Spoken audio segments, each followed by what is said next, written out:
بسم اللہ الرحمن الرحیم۔ السلام علیکم۔ کہانی ہب آفیشیل میں خوش آمدید۔ آج پھر دوستوں میں آپ کے لیے ایک بہت ہی اچھی اور سچی کہانی لے کر آئی ہوں۔ نئے آنے والے دوستوں سے گزارش ہے کہ وہ میرا چینل کو سبسکرائب کریں اور بیل آئیکن کو پریس کریں۔ تو چلے بڑھتے ہیں کہانی کی جانب۔ وہ اپنی سہیلیوں کے ساتھ دور سے آتی ہوئی دکھائی دے رہی تھی۔ کالج یونیفارم میں ملبوس، کتابیں سینے سے لگائے، بیگ کاندھے پر لٹکائے، ہنستی مسکراتی۔ وہ روزانہ چھٹی کے وقت اس راستے سے گزرتی اور میں روز اس جگہ اس کا انتظار کرتا رہتا تھا۔ نہ جانے کیا نام ہے اس کا، مگر وہ اس قدر خوبصورت ہے کہ بس جب میں نے اس کو پہلی مرتبہ دیکھا تو دیکھتا ہی رہ گیا۔ ایسا نہیں ہے کہ میرے علاقے میں، میری قوم میں خوبصورت عورتوں کی کمی ہے، مگر دل جس پر آ جائے، اور میرا دل اس پر پوری طرح آ چکا تھا۔ باتیں کرتے کرتے اس نے اچانک میری جانب دیکھا۔ میں آڑ میں ہو گیا، حالانکہ میں جانتا تھا میں جہاں ہوں وہ مجھ کو نہیں دیکھ پائے گی، مگر میں ہرگز نہیں چاہتا تھا کہ ابھی وہ میرے پاس آئے یا پھر مجھے دیکھے، میرے بارے میں کچھ بھی جانے۔ مجھے مناسب وقت کا انتظار تھا۔ امی، امی، کہاں ہیں آپ؟ صبا نے گھر میں داخل ہوتے ہی شور مچانا شروع کر دیا۔ کوثر ہاتھ پونچھتی ہوئی کچن سے نکل آئی۔ آ گئی میری بیٹی؟ جی ہاں، اب جلدی سے کھانا نکالیں، مجھے سخت بھوک لگی ہوئی ہے۔ امی، رات کو میری دوست فرح کی سالگرہ ہے۔ صبا نے کھانا کھاتے ہوئے یہ بات اپنی ماں کو بتائی۔ صبا، میں نے تمہیں پہلے بھی بتایا تھا کہ تمہارے ابو تمہارا روز روز گھر سے نکلنا پسند نہیں کرتے ہیں۔ ابھی 2 دن پہلے تو تمہارا سارا گروپ شاپنگ کرنے نکلا ہوا تھا۔ کوثر نے کہا۔ کیا امی؟ صبا نے حسب معمول منہ بنایا۔ سب لڑکیاں ہی ہیں، ساتھ جائیں گے، ساتھ آ جائیں گے۔ میں کچھ نہیں جانتی، کوثر نے صفائی میں کہا۔ اپنے ابو سے خود اجازت لے لینا، ان کو تمہارا نہ تو روز روز باہر جانا پسند ہے، نہ اتنی رات کو گھر واپس آنا۔ ابو جی، میرے پیارے ابو جی۔ صبا پیچھے سے آ کر ان کے گلے سے لٹک گئی۔ اشفاق صاحب نے اخبار سے سر اٹھا کر اس کو دیکھا۔ جی، کوئی نئی فرمائش؟ ابو جی پر لاڈ میں کام کے وقت ہی کہا جاتا ہے۔ اوہ میرے پیارے ابو، اصل میں آج میری دوست فرح، وہی فرح یہاں آگے ہی تو رہتی ہے، صبا نے وضاحت کی۔ آج اس کی برتھ ڈے ہے، ہم سب فرینڈ انوائٹڈ ہیں، یہ بات ہے۔ اشفاق صاحب گویا ہوئے۔ جی تو آپ سے جانے کی پرمیشن چاہیے اور تھوڑے سے پیسے گفٹ کے لیے، یعنی 1000 روپے۔ صبا نے بات ختم کی۔ اشفاق صاحب کوثر پر تو خوب گرجتے برستے تھے، مگر اکلوتی بیٹی کی ضد کے آگے ہار جاتے تھے۔ ایسا ہمیشہ ہی ہوتا تھا۔ چلو ٹھیک ہے بیٹا، مگر جلدی واپس آ جانا، حالات بالکل ٹھیک نہیں ہیں۔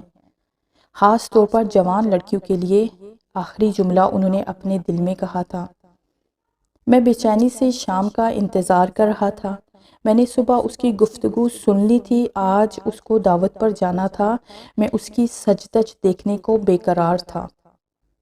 آج سے پہلے میں نے ہمیشہ اس کو کالج کے سفید یونیفارم میں ہی دیکھا تھا، نہ جانے رنگ اس پر کیسے لگتے ہوں گے۔ میں بے چینی سے شام کا منتظر تھا۔ صبا کوثر اس کو آوازیں دیتی اندر آئی، مگر ڈریسنگ ٹیبل کے آگے کھڑی صبا کو دیکھ کر ان کے ماتھے پر بل پڑ گئے۔ یہ تم نے کیا پہنا ہوا ہے؟ صبا جلملاتے ہوئے لباس میں ملبوس صبا ان کی طرف مڑی۔ میکسی ہے مما جان، اور کیا؟ وہ اٹھلائی۔ یہ تم لائی کہاں سے ہو؟ میکسی جو کہ انتہائی گہرے گلے والی تھی، اس کی آستین غائب تھی۔ اس دن جو شاپنگ کے لیے گئے تھے تو وہیں سے لائی تھی۔ صبا نے انتہائی بے نیازی سے بالوں میں برش پھیرتے ہوئے جواب دیا۔ تم یہ بے ہودہ کپڑے پہن کر ہرگز گھر سے باہر نہیں نکلو گی، اگر تمہارے ابو نے دیکھ لیا تو۔ امی پلیز، ہر وقت ابو کا ڈر نہ دیا کریں، اس نے ماں کی بات کاٹ دی۔ اب آپ دونوں کے پرانے خیالات کی وجہ سے میں اپنے شوق بھی پورے نہ کروں، سب لڑکیاں ایسے ہی کپڑے پہن رہی ہیں۔ صبا اپنی دوستوں کے ساتھ گھر سے نکل گئی اور اس کی کسی دوست نے بھی اس طرح کے کپڑے نہیں پہنے تھے۔ سب عام شلوار قمیض میں ملبوس تھی۔ کوثر ماتھے پر بل ڈالے اسے گھورتی رہ گئی، مگر ان کے بس میں کچھ نہیں تھا۔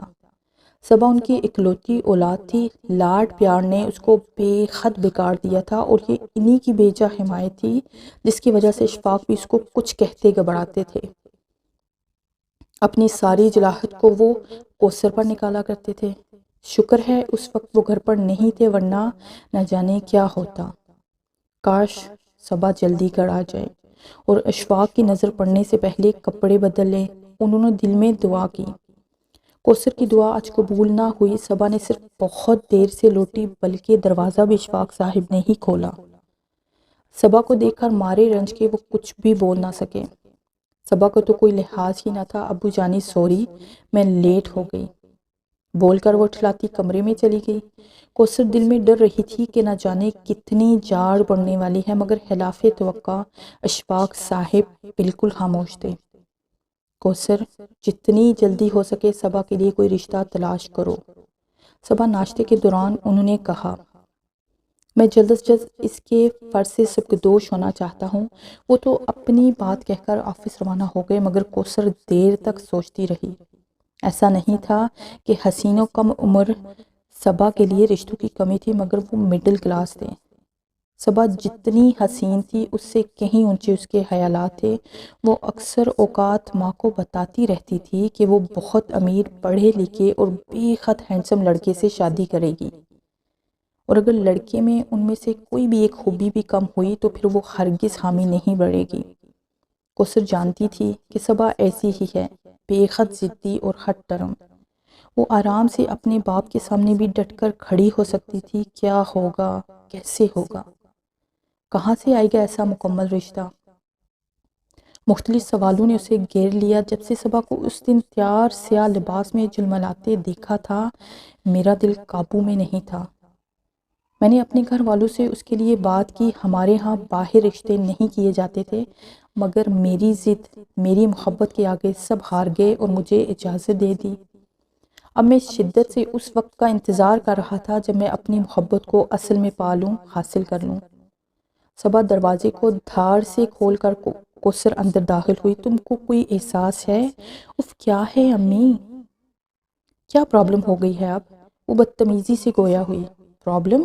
تم کو نہیں پتا تمہارے ابو کی طبیعت کتنی خراب ہے، اور یہ دونوں وقت مل رہے ہیں، مغرب کی اذانیں ہو رہی ہیں، تم نے کتنی تیز گانے لگائے ہوئے ہیں۔ اف امی، ابو کو بخار ہی تو ہے، ٹھیک ہو جائے گا۔ اس نے بے نیازی دکھائی۔ اور یہ آج آپ کو مولانی بننے کا خیال کیوں آ گیا؟ صبا، کوثر کچھ بول ہی نہ سکی۔ تم کس قدر بدتمیز ہو گئی ہو۔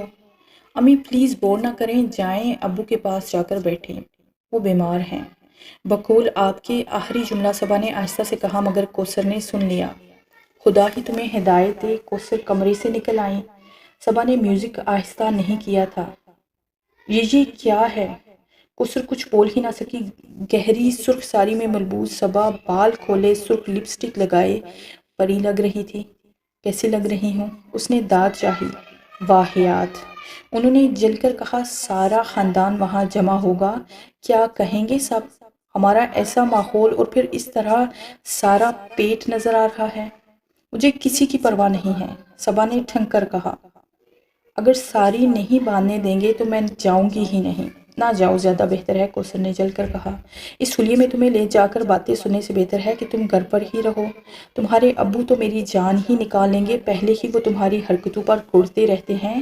امی ایک بات کہوں؟ مجھے لگنے لگا ہے آپ مجھ سے جلتی ہیں۔ میں اس قدر حسین، لمبی، گوڑی، ہر کوئی کہنے لگا ہے کہ میں آپ دونوں کی اولاد نہیں لگتی ہوں۔